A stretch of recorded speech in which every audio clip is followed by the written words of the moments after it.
Hello and welcome to another tidbit of timely truth.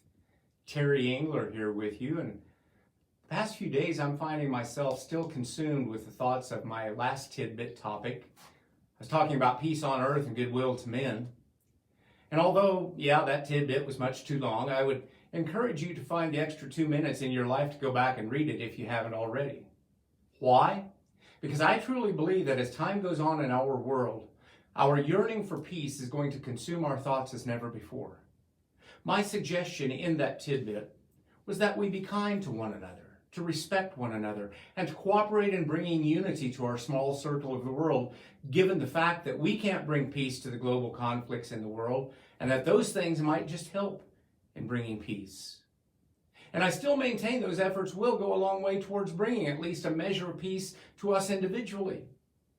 But as I gave more thought to that topic, it occurred to me the solution is simple obedience to Jesus' commands to love God with all your heart, soul, mind, and strength, and love your neighbor as yourself. Now, I've heard those commands all my life, and yet honestly, I find myself living as if I haven't. I have no problem whatsoever doing my best to love God. But when it comes to my neighbor, well, that's the one which I often find myself in conflict with and falling short of. Why? Well, the only honest and objective answer I can come up with is that I must not want to. My love for me, all too often placing my desires and getting my own way and giving no consideration whatsoever to the opinions of anyone else other than mine, those are fairly good indicators that I often just don't want to love my neighbor as I should. So that would indicate that I'm not consistently helping keeping Jesus' commands. And that's just simple disobedience, friends, and we call that sin. You see, it's a struggle between what I want and what God requires. And again, all too often, I win that struggle, not God. So do I really want peace to come to my world, into my circle of the world?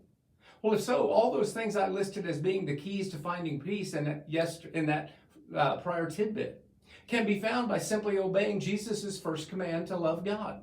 And once I do that with all my heart, soul, mind, and strength, He can change my heart.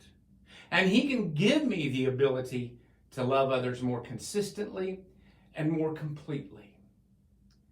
Here's the key. I can say I love God, but if I truly love God with all my heart, soul, mind, and strength, I'm going to love my neighbor as I do myself. Thanks for joining me today. I'll see you next time.